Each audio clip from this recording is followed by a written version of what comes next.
in the month of December, Microsoft on their YouTube channel hosted 2 days of live streams. It was called AI Dev Days, and it covered a wide variety of topics in development. There was a demo at the end of day one that I enjoyed. It was called Build, as you can see here, Build a Pizza Ordering Agent with Microsoft Foundry and MCP.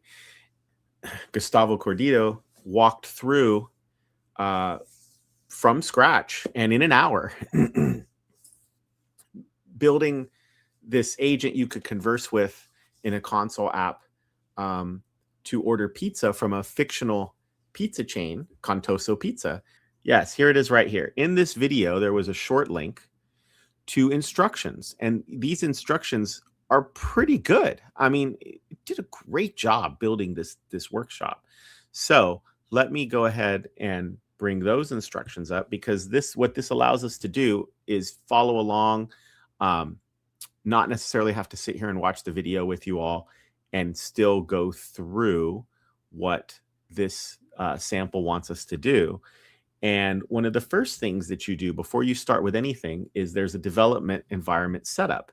In their sample, they basically saying, hey, I want to make sure that you have a version of Python.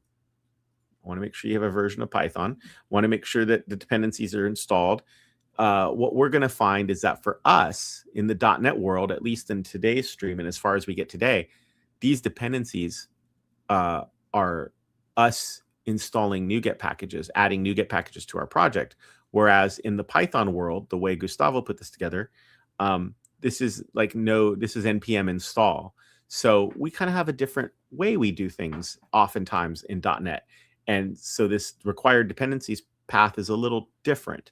And then this particular project has a GitHub code spaces development environment where, and I followed along with the video, you don't even have to set up anything on your machine. Right from GitHub's website, you could just fire up the code space, get to work, you're in Python, everything works great. The Python code is simple to follow, so it's kind of a piece of cake. But what I want to do is I want to say, okay, let's think about this as a .NET developer. And my goal here, granted, this is going to be a series because there's a lot more that I'd like to get to, is we're going to start the same way. We're going to fork the official repo, but instead of building in Python, we're going to build in .NET. A future goal will be to have the code space bring up .NET. And right now, we're just going to leave it alone. We're going to leave it alone. It's going to be all ready for Python, but we will start swapping things out. And hopefully, with you joining us along on the journey, you'll see everything it takes to build a great demo like this. And heck, I'm going to learn a lot of what it takes because as I have been working ahead in order to do a show like this today, but there's still more for me to do. And but I hope today in the next 30 to 40 minutes that we're going to get to a pretty cool spot. And I'd like to talk a lot about the value of what you can build, and maybe it'll help spark ideas of what you can even do building agents. So, I don't want to get too far into this. What we're going to do is I'm going to go ahead and go to this repo. Okay. Now, the bad news here is I want to fork this to the Dev Talk Show. So I thought that I was already signed in, and so I'm a little bummed here that that this sign-in didn't do what I wanted, and just basically drop me right into the Dev Talk Show's workspace. Let me get another window up here. Okay, here we go. Sorry about that. Let's go back, grab this link. We're going to grab this link, and let me make it easier to see here. Okay, what we're going to do, this is the repo that you would fork, and then you'd fire up a code space out of this to get started. Everything you need is in here. The documentation itself is in here. And then what you do in his demo is you put your code in this workshop folder. I'm going to go ahead and stick with that. That's the worst drawing I've ever done. I'm going to go ahead and stick with that, the workshop folder. But you'll see how it works here. So let's go ahead and fork this. Okay, I'm going to fork a copy of it. And the owner is going to be the Dev Talk Show. So what's really nice about this is I'm going to keep the repository name and everything and say C# and .NET version of the pizza ordering agent. And of course, I spelled it terribly as I'm trying to type in front of everybody. So copy the main branch only, I think, is fine. Let's create the fork. So this is something you could do. You could get started just by forking this this workshop. Now I'm going to do something a little different. So we don't have a dev container ready to go to bring up a code space in C#. We don't have that here. I want us to build that, but we don't have it today. So instead, what I'm going to do is I'm going to clone this. And what I do, I think a lot of people know that I'm pretty command line with GitHub. It's okay. Use your favorite GitHub editor. It's totally fine. And I have a folder here on my machine, TDTS, where I like to put the source for demos. So I'm going to clone that repo right here. Here it is. So there's git clone. And let's bring that down. And there it is. Great. Now, let's go ahead and open that folder. And if I take a quick peek into it, we're going to see it's already got a git ignore. However, I'm not sure what's in there yet. It's got a package JSON. I think a lot of these things are going to disappear for us in the C# version. I even think we're going to modify the dev container. And I think there's some VS Code settings that we'll deal with because this is really set up for a Python developer. So what I'd like to do is I really would just like to do nothing more than open this. So let's go ahead and open it. I'm going to use Visual Studio Code today. And so I'm just going to hit code dot to let this open up. And let me bring, my main monitor is to my right, so I have to bring stuff over.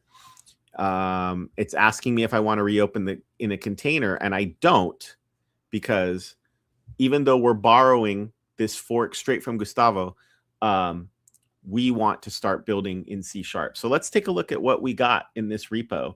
We have a workshop folder here, and in the workshop folder, there is a README and then documents. And Gustavo is in the middle of, he has been translating a lot of this to Spanish. Super awesome. I really wish I could contribute another language to this because I think it's a great idea to internationalize things for everybody these days. I really do think that's wonderful. So let me back this up a little bit and let's take a look.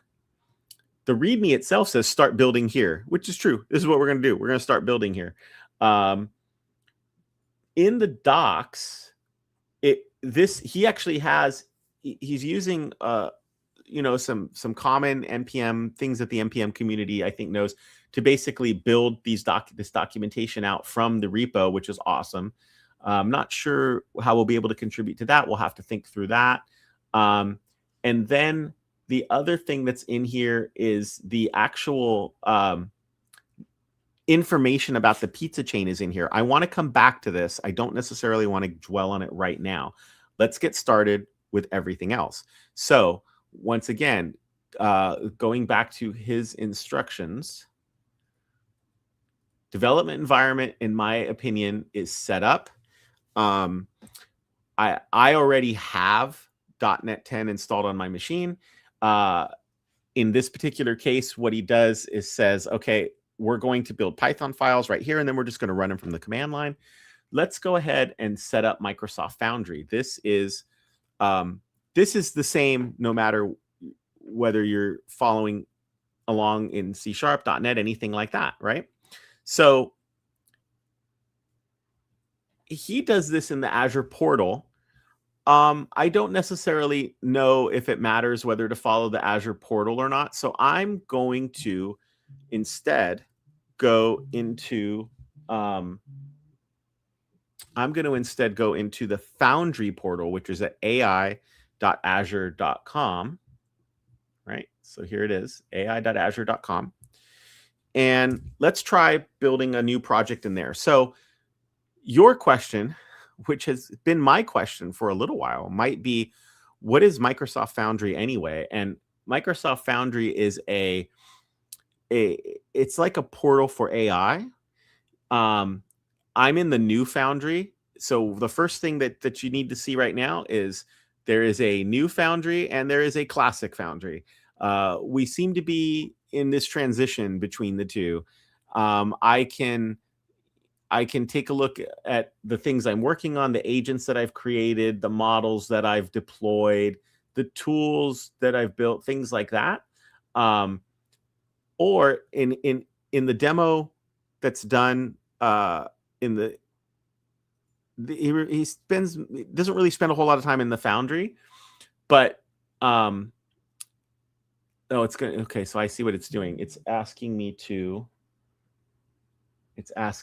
switch. So I just switched back to the classic Foundry, and you're going to see that he uses the classic Foundry in the demo. I want to try with you today building the same exact demo, but I want to do it in the new Foundry. And the main reason why is because we have the video and we have the instructions for classic Foundry. There's no reason you can't follow it and do the same thing. So let's go ahead and try to follow along. He says, okay, sign into the Azure portal and create a resource. Okay, so you can do that, and that works perfectly fine. And then what will happen is you'll probably get teleported over to the Foundry. What I'm going to do instead is I'm going to say, I'm going to click on Start Building. I'm going to click on, let's see, if I click on Build, and I want a new project. So here we go. Here's how we're going to do it. So I was at home. I want everybody to be able to make sure they can follow along. I was at home. And Discover kind of leads you to Docs. I don't really need that necessarily. Build, this feels like this is the place that I can start working on agents and waddles and workflows. But notice that I'm in a project this is the project I used to follow along in the demo. I called it Pizza Bot Project.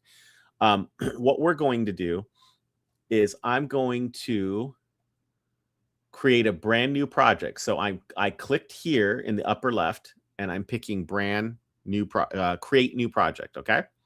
If there's another way to do this, I'm not sure. So what I'm going to do is I'm going to call this project TDTS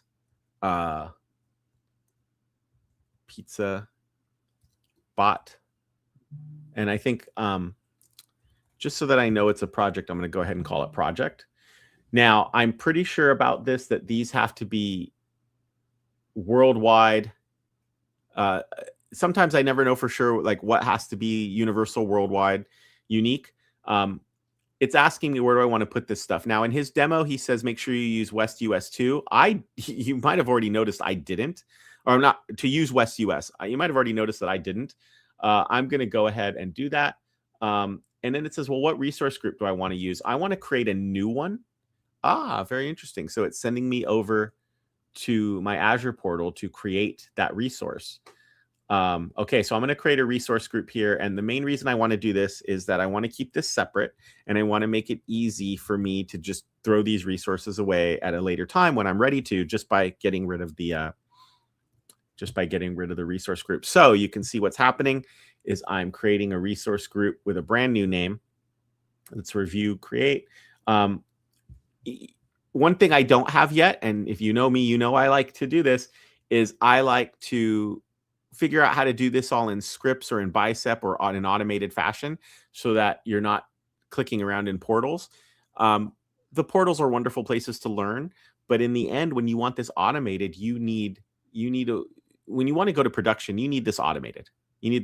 So let's see, now that I have, let's see, I wonder, the interesting thing for me here is, because I created a new resource group, I've closed that, and I'm going to create it again, which this could be, listen, you are free to say that I found that a little frustrating. And then I'm going to go ahead and call it project. The reason why is I want this to be my new, resource group. See, I'm not seeing it. I'm not seeing my new resource group come up. Let's see. Is the resource group ready? Oh, you know why? I might have the region. I might have a region problem. So TDTS PizzaBot RG, East US. Let's come back over here again. Oh, I did make it in East US? Oh, I did not mean to do that. Okay, let's continue on. Let's continue on. So let me switch the region to East US 2. And I'm still not seeing it. See that? I'm still not seeing it. I thought for sure that when I clicked this, I picked West US. But I may not have. So let's try to create that project one more time. If this doesn't work, then I'm actually going to fall back and we'll do it the way they did in the demo. Okay? So Pizza Prop project, let's switch the region to East US 2. And here it is. So there's a good tip for both of us. It seems that if you come in here and create the resource group in here, one of the issues we just ran into is that it doesn't seem to appear right away in the resource group. That's some great feedback that I hope I remember to save here and maybe just ask the team about, because I want to make it clear, I don't work for Microsoft, but I'm a Microsoft user, customer, enthusiast. I've been building Microsoft code on Microsoft platforms my entire career. So that would just be nice for that to not be difficult. So it's creating the project right now. I want to make it clear again, just so that people that are following along and say, hey, I'm following those instructions, but you're not following those instructions. That's true. I am intentionally trying to use the new Foundry and that workflow because we have this workflow already documented. This works great. This workflow really does work great. And then it says, hey, navigate. One of the last things that he does after creating the resource in the Azure portal is deploy it and open the classic Foundry to find this project. So let's go take a look at how we're doing here. It says, okay, all set. Let's build your agents. All right. So I closed that little window that said it was all set and ready to go. But notice I'm still in the PizzaBot project in the new Foundry. So let's see if I can change view all projects.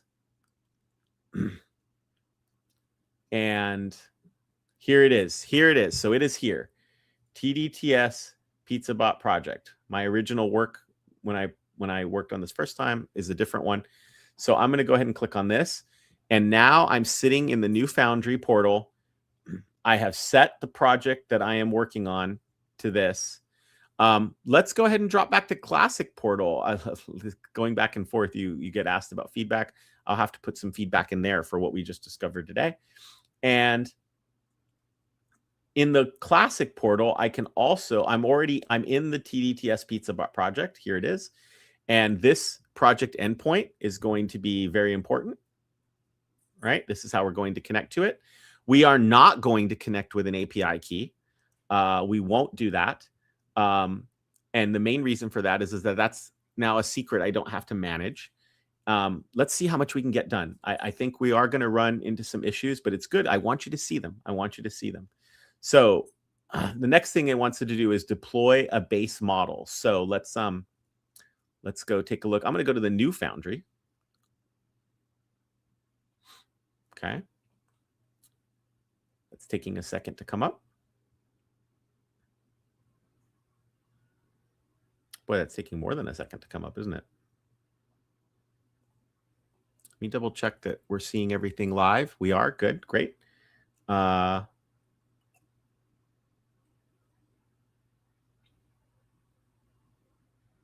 This is one of those things where it feels like it got caught in a loop of some kind, trying to switch. So page isn't responding. Let's just exit and let's come back to the new Foundry again. Okay. And here I am. I'm at the home area. I've got the TDTS PizzaBot project loaded.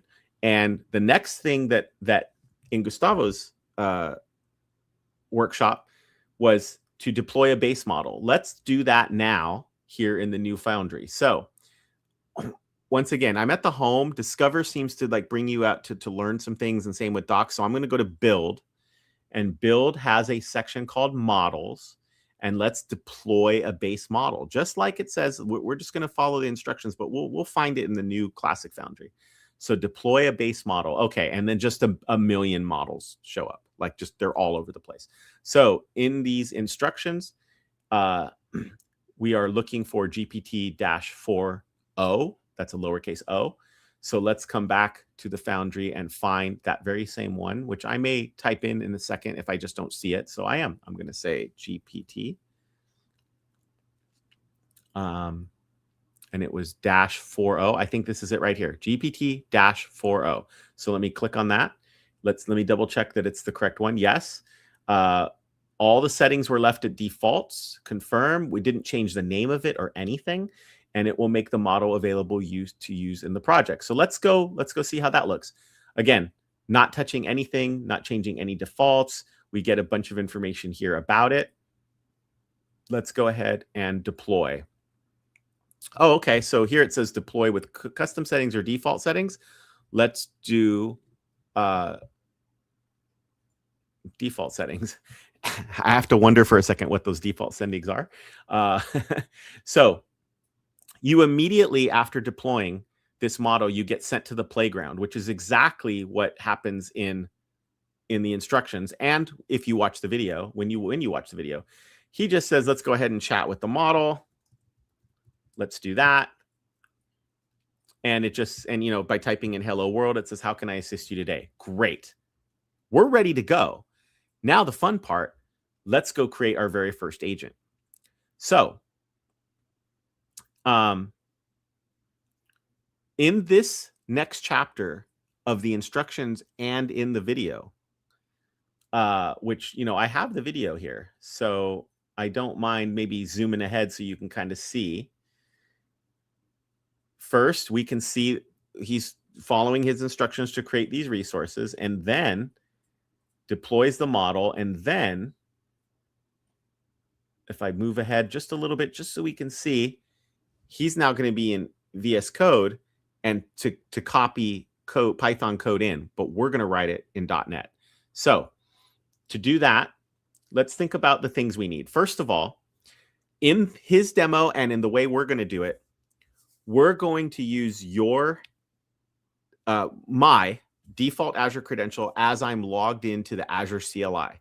So what I'm not really covering here is I'm not covering installing the Azure CLI. I'm not covering logging into it, which in this case, he logs into it using the browser. And that's already done for me, okay? So here in Visual Studio Code, we should be able to see that I am already in the Azure CLI because, again, if you're a longtime user of the show, you'll know that I use OhMyPosh, and my OhMyPosh setup, changing this prompt, tells me whether or not I'm logged into the Azure CLI here on the right-hand side. It even tells me which subscription I'm logged into. So I'm already logged in. All right. I don't think let's see how far this takes us to just be here.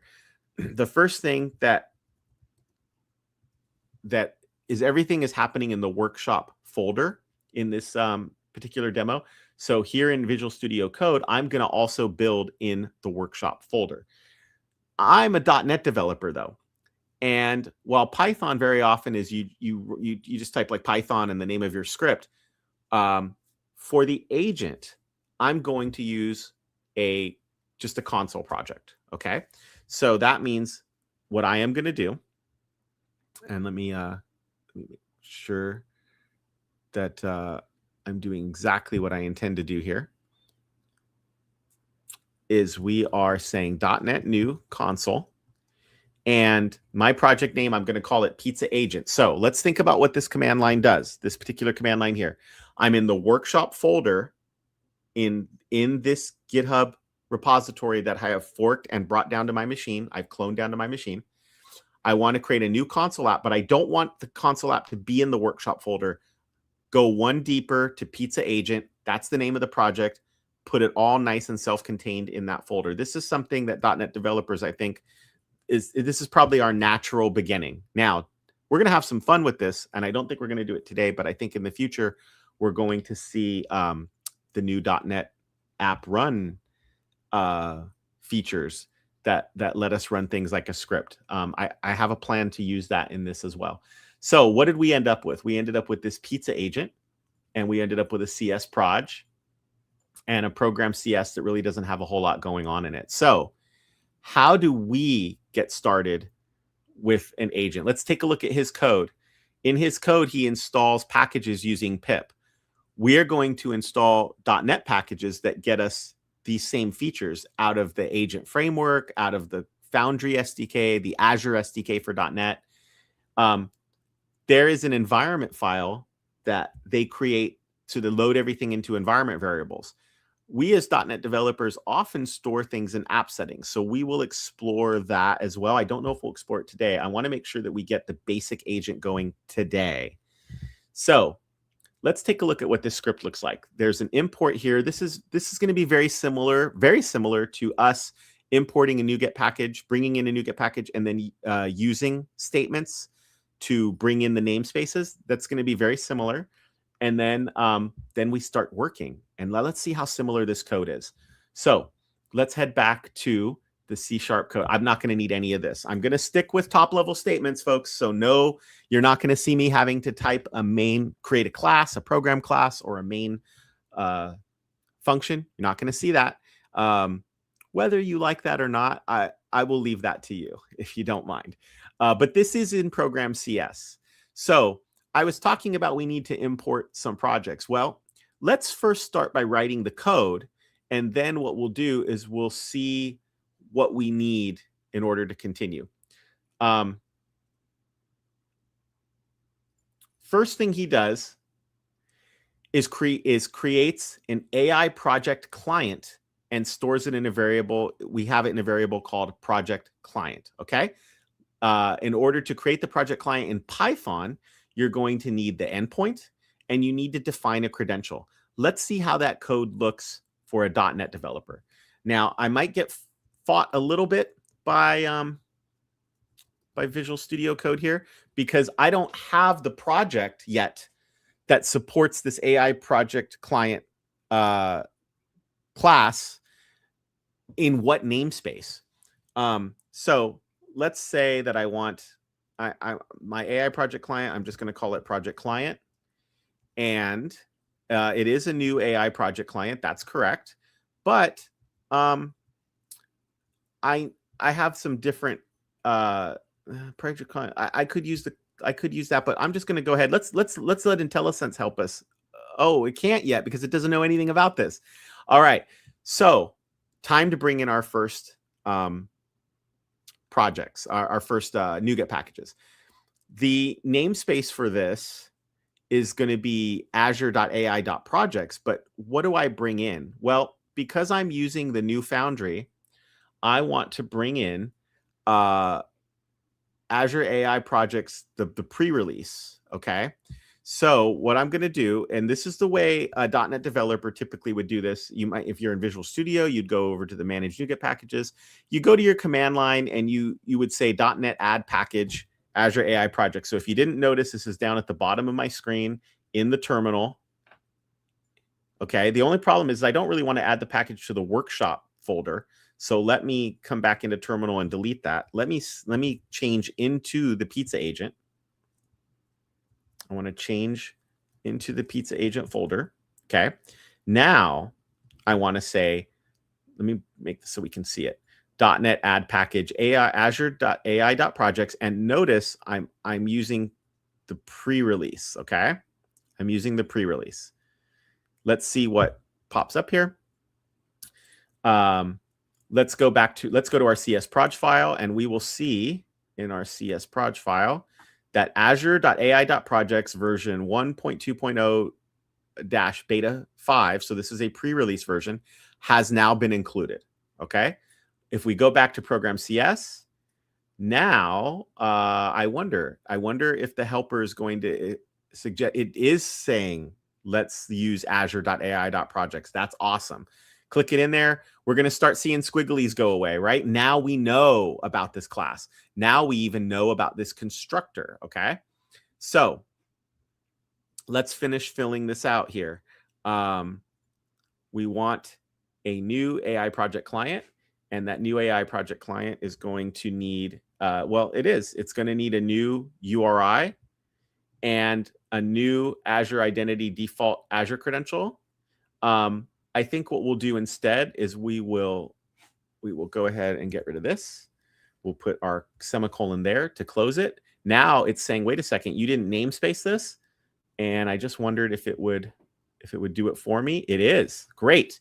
So now we have two of the namespaces we need, Azure Identity, Azure AI Projects. In this particular case, I did not need to include Azure Identity separately. What I haven't really investigated is perhaps Azure Identity is being included by azure.ai.projects. I haven't investigated that yet. But as I was building this out, I'm letting the, in some respects, I'm letting the editor help me figure out the minimum that I need, okay? Now, still complaining a little bit here. Why? It's saying in order to use the AI project client, you have to opt into preview features. So I was sitting there looking at this saying, like, what do you mean opt into preview features? Well, fortunately, I'm getting a link straight to the information I need. I will have to bring this over to show you. Opt into preview features before using them. So in .NET, if a client is using preview APIs and they decorate their class with an attribute called require preview features, then what we have to do as developers, we have a couple ways to do it. We could do it like annotating like maybe a class or something.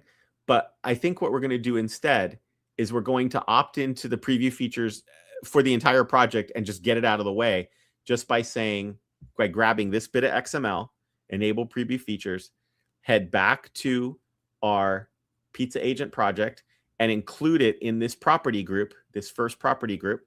So let's include that, enable preview features, save the project, come back to program CS, and the squigglies are gone. So that's a great start. And these are the kinds of things I ran into. So I wanted, even though I hope you're not finding this to be too slow, what I hope instead is that we are working through the very same issues that you are going to run into. Oh, sorry, I'm switching tabs on you and probably confusing people, which I don't mean to do. I want to get my, if you don't mind, I want to get my notes back onto the screen I expect them on, which is not this screen here. Oh, geez, I just accidentally closed a, okay, let me bring this over here. I closed the tab. Let's figure out what tab I closed. I closed the tab with the instructions. So let's get those back. Not that hard. We saw that there was a link to them earlier. So I do have that link that takes me directly to it. Okay, copy the link. Let's get right back to those instructions. Here we are. Create your first agent. So what's the first thing we did? We have our analogous code for C#. Okay. We have our AI project client. Now, creating the agent. Now, his code says, let's use that project client to create an agent. This agent's being created in code, and we should see it up in the Foundry portal after the code creates it.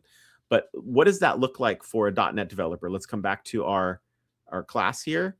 And what we're going to do is we are going to create a persistent agents client out of the project client. So when I use this term client, what do I mean? This is a class that is connected to the AI Foundry endpoint, the Microsoft Foundry endpoint, which we'll go back and look at in a second. And these particular helper classes, once you have an instance of them, you're now able to like create agents, use them, and do all kinds of things related to using an agent. So we need something called the persistent agents client. Okay. And I actually think that's the code I really do want to write. I want to write this persistent agents client, and I'll call it agents client. And this is exactly it, except that the thing about it is that it's coming up squiggly. Well, it turns out I am going to need another NuGet package. So let's head down here to where we install NuGet packages. and we want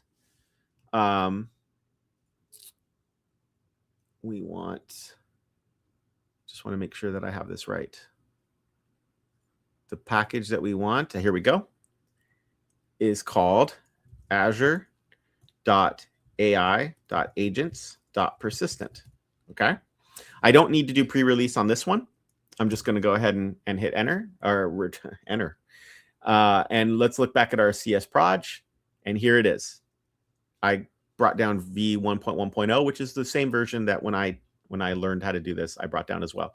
We're still getting squigglies because we probably don't have a using that we need. So let's see if it helps suggest it for me, and it does, and it's going to be absolutely perfect. Okay.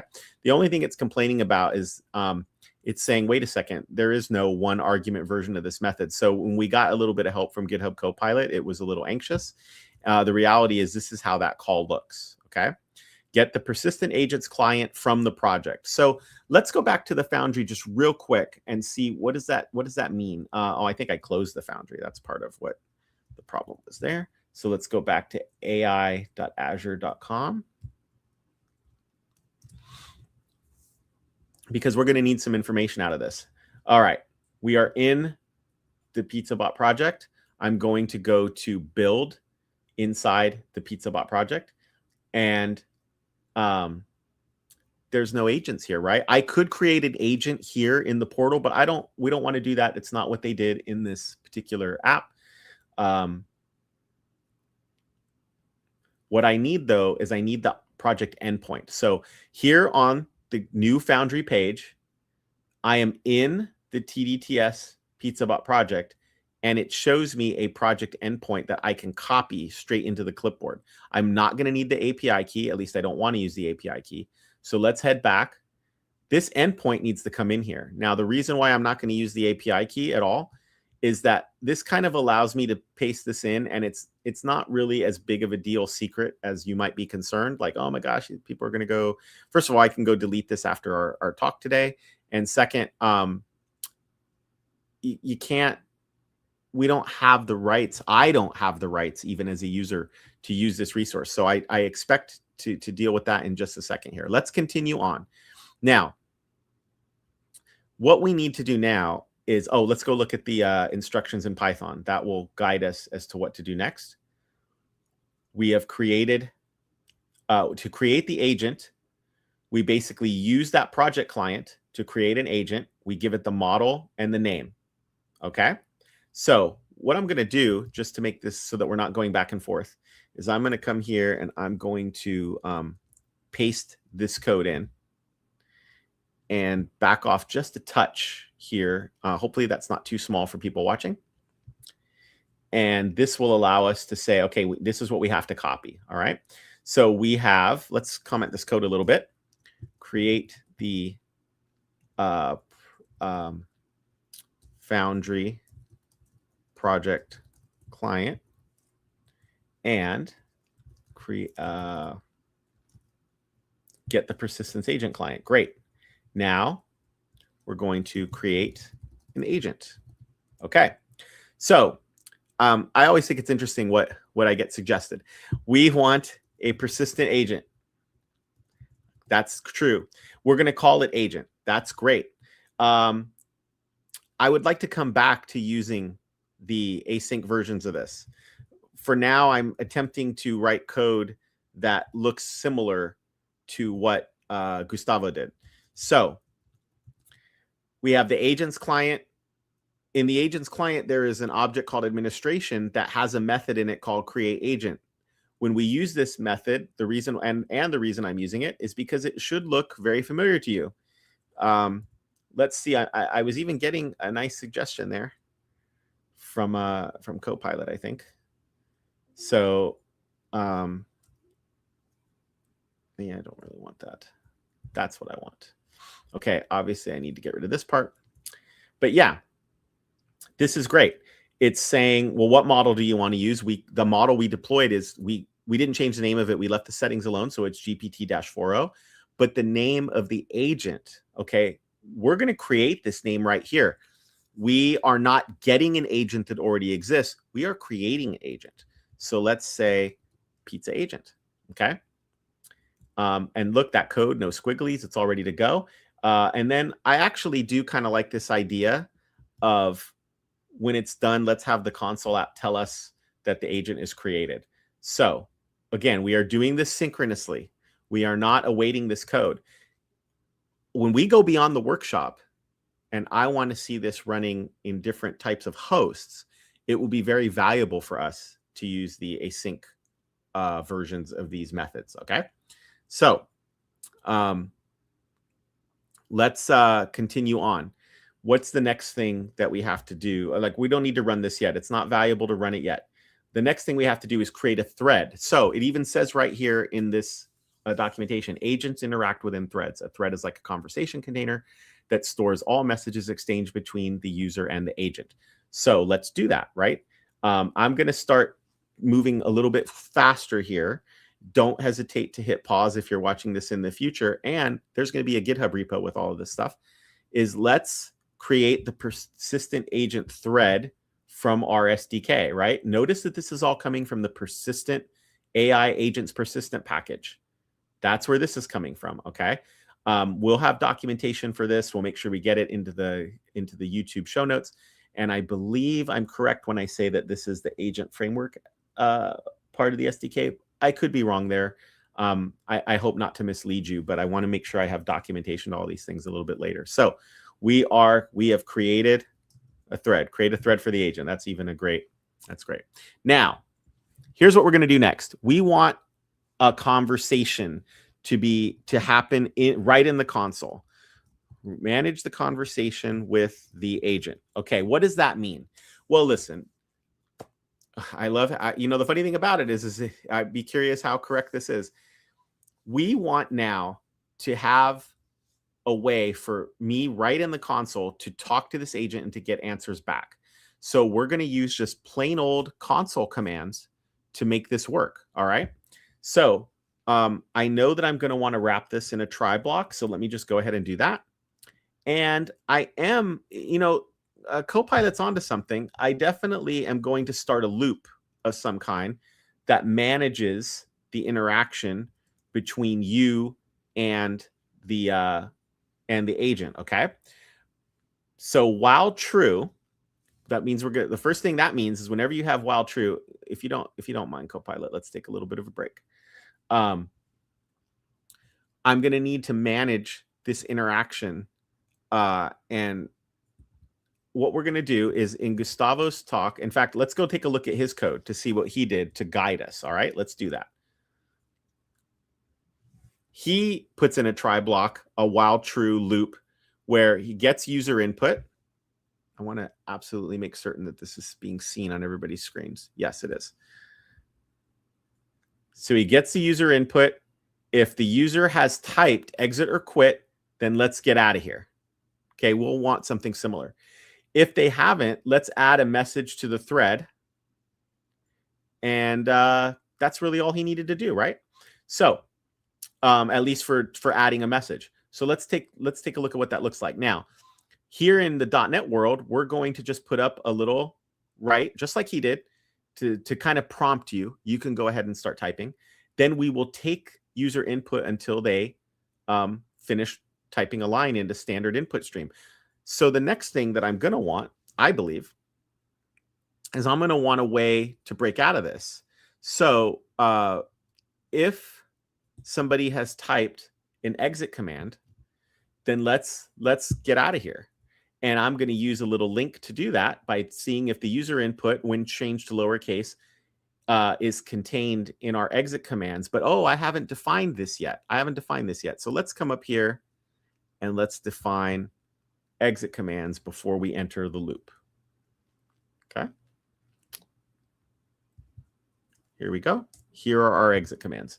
If you type exit or quit, and if that's contained in the user input, then leave. Now, I'm getting an interesting warning here as a C# developer. You might be dereferencing a null reference. Somebody might not. The console readline command is probably going to at least give you like something. But what if they just hit enter?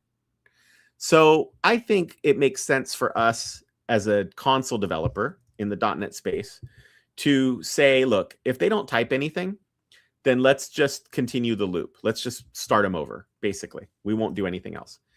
If they do not give us an exit command, now we're to the point where we actually want to send whatever message they gave us to that thread we just created. And we're going to do that by creating a persistent thread message. Once again, this is all coming from the persistent package, the AI agents persistent package. And what you do is you use the agents client. So remember earlier, we created a project client, and from it, we created an agents client. Using the administration feature in the agents client, we created an agent.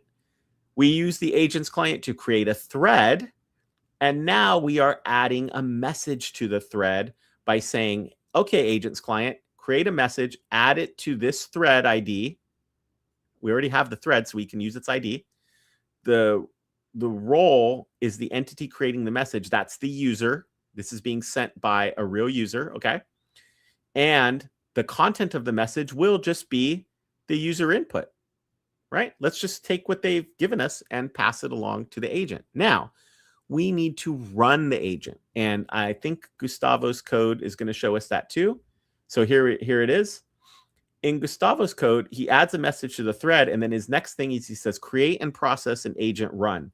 So he has a cool method that allows him to create, process the run, get back this run variable that he can then sort of interrogate and find out, like, like status and so on. How are we going to do that in our .NET SDK?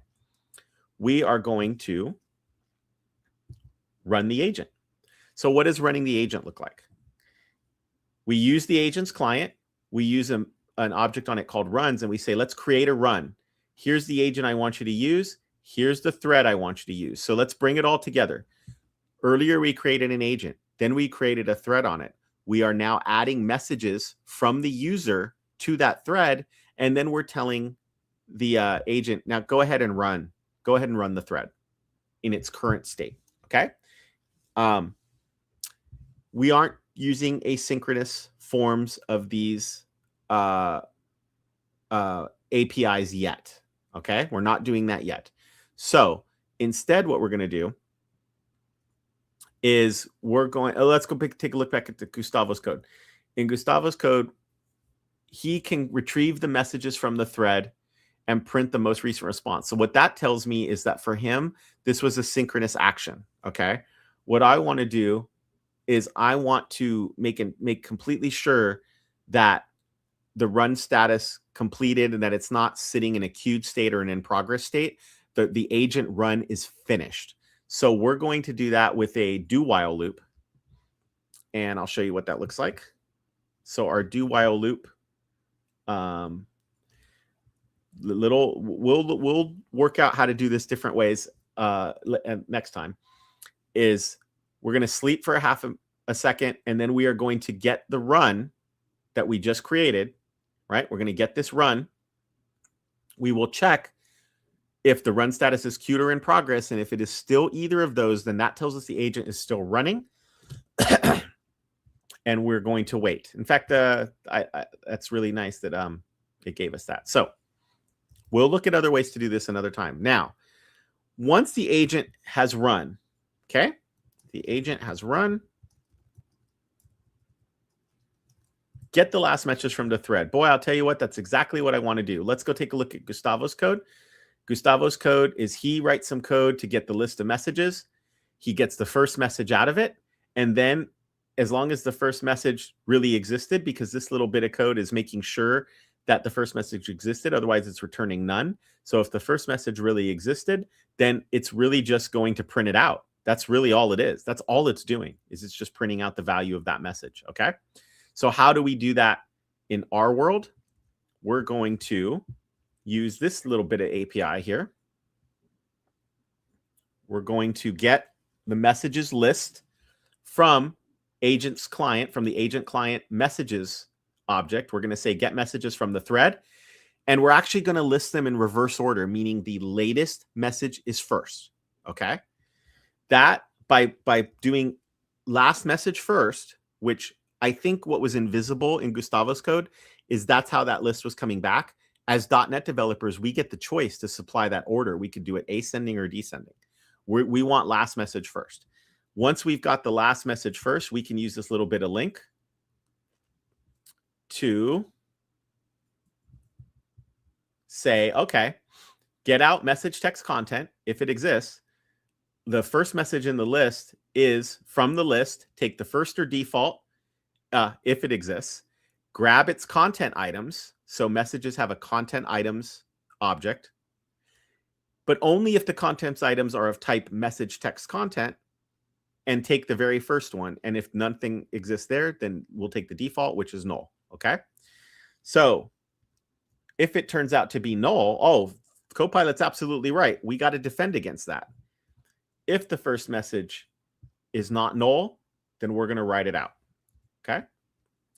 Now, you saw at the beginning that there was a try block. So that means we're going to need a finally block. And it's even telling us that, saying an expected catch or finally.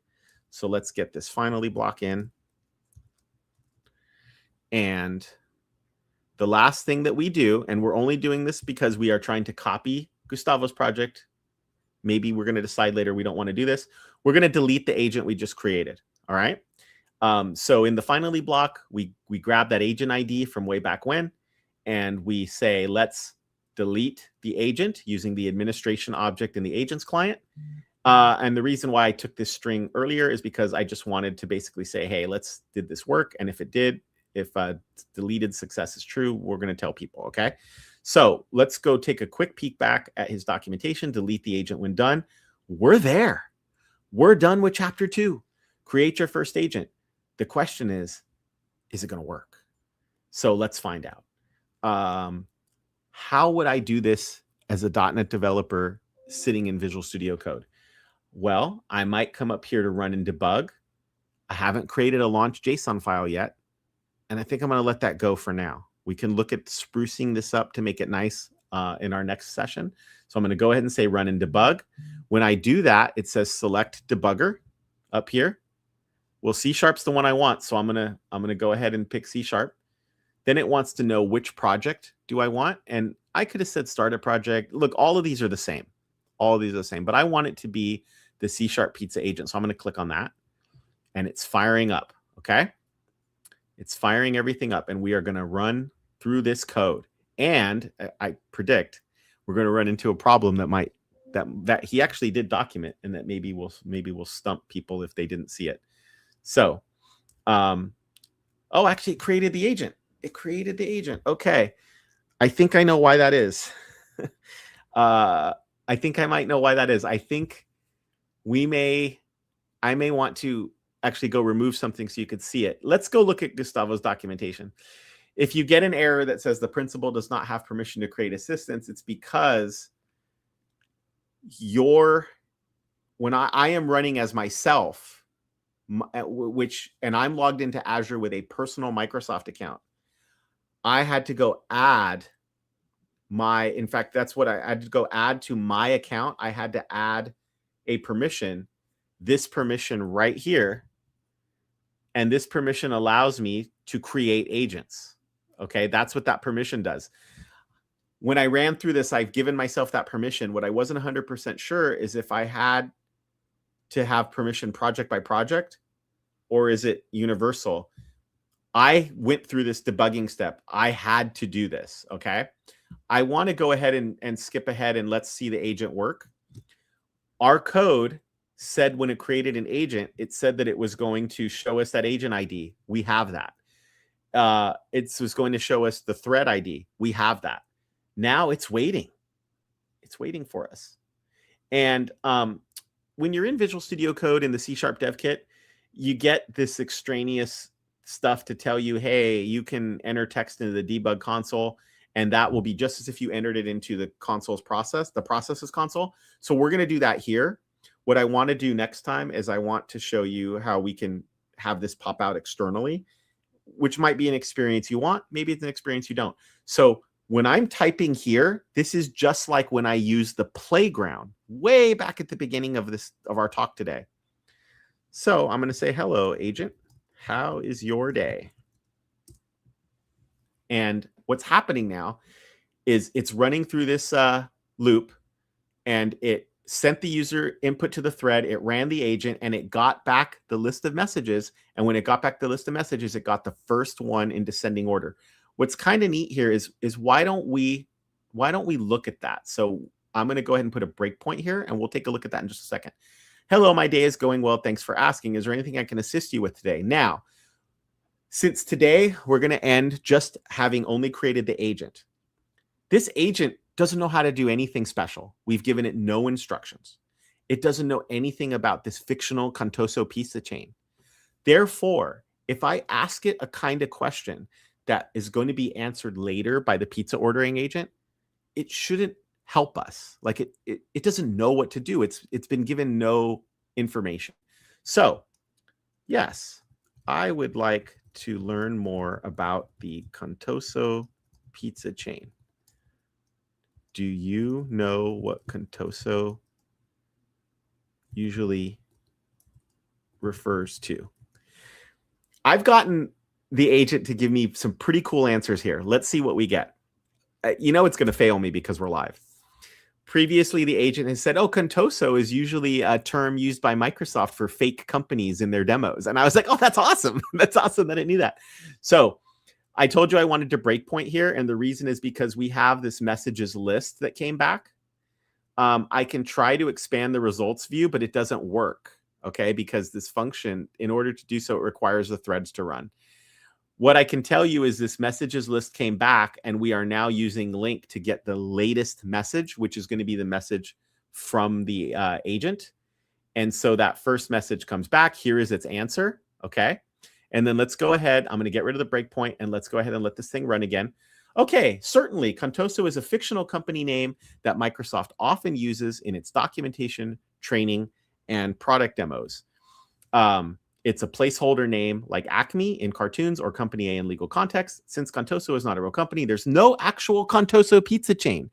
It is used as a demo company in examples related to software solutions. If you're looking for information, so we got an answer. We even got a halfway decent answer for the real world, but we did not get an answer that's grounded in instructions for how to be a helpful pizza ordering agent. We did not get an answer grounded in information about the Contoso pizza chain that we have in these documents. For example, in New York, in fictional Contoso pizza, in New York, the Contoso pizza chain store is located in the Greenwich Village, and it has specialties such as the NYC Bagel Crust Pizza and the Broadway Truffle Pie. But our agent doesn't know the first thing about it. In fact, let's even ask, what do you know about Contoso's Broadway Truffle Pie?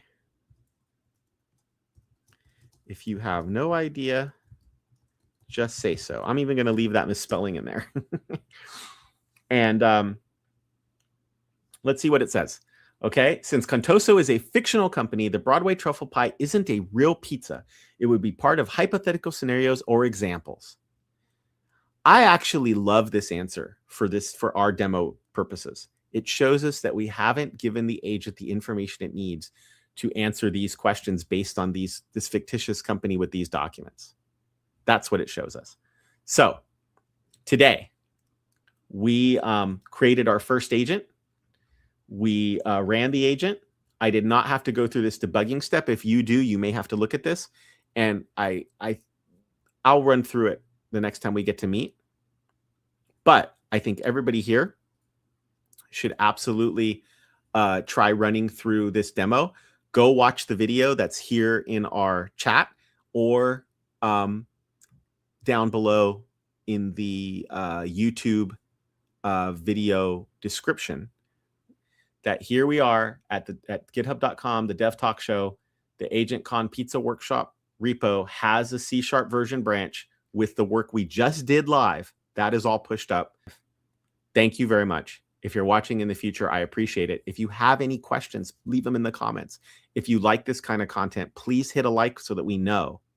I'm Chris Gomez. This is the Dev Talk Show.